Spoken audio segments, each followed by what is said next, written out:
Hi, and welcome to another episode of Sustainable Seafood Experience.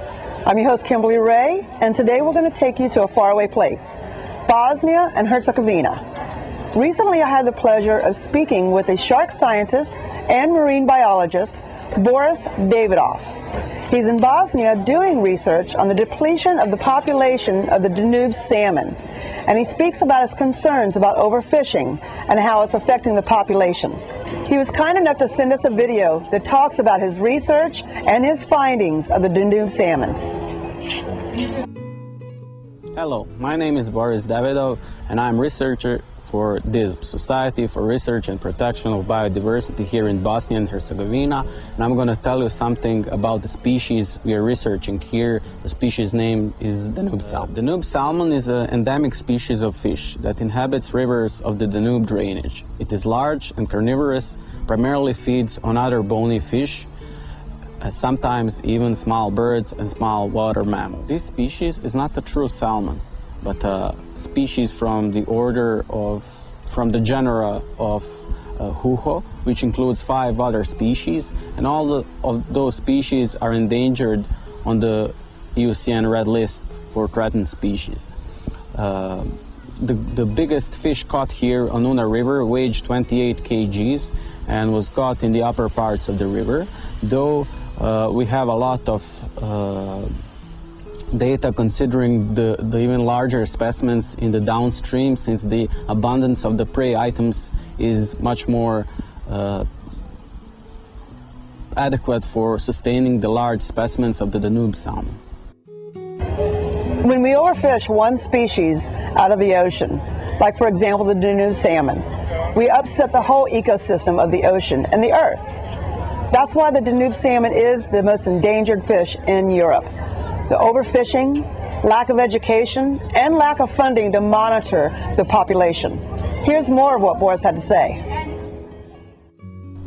Fishes here are spawning till from March to May, and it is stated that in available literature, males mature at about 1 kg and females at about 2 to 3 kgs, while the data we are gathering here through our research suggests that males mature at about 2 to 2.5 kgs, while females get matured at about 2.5 to 3.5 kg. One of the parameters that we also take in consideration is the location of each specimen we caught.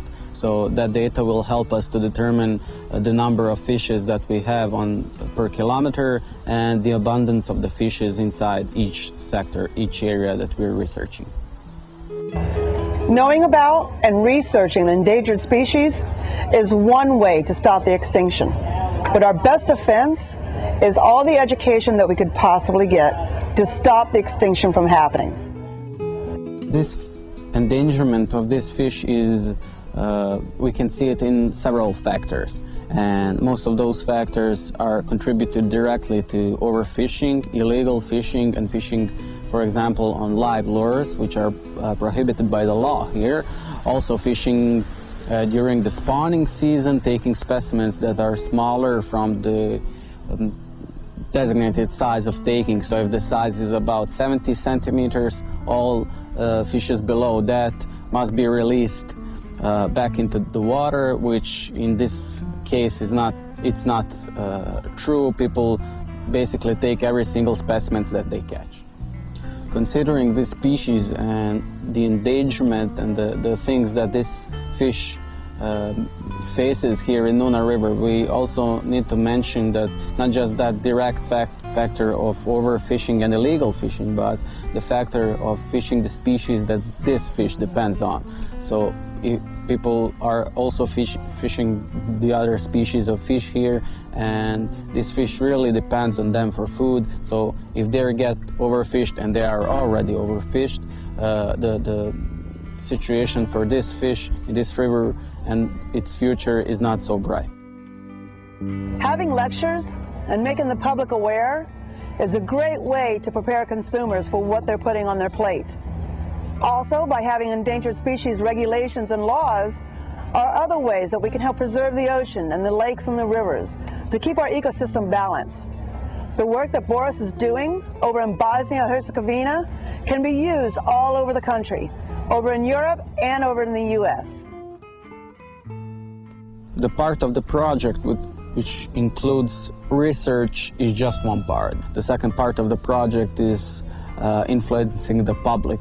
So for that we will try to make a small movie, maybe a 30-minute movie about this fish, about how it is important for the ecosystem and how the loss of this fish and many other species will influence not just the ecosystem but also the quality of our lives and the quality of the ichthyofauna and other animals and plants that we have inside this river. We will also make, besides the movie, we will also make lectures for the general public also, where people will be able to come to have not just education but also conversation with us, to ask us about our research, about the things we are doing here, about the stuff that we're doing, and maybe we will have some other people from the general public to help us with our research, to help us to protect and preserve the species in the future.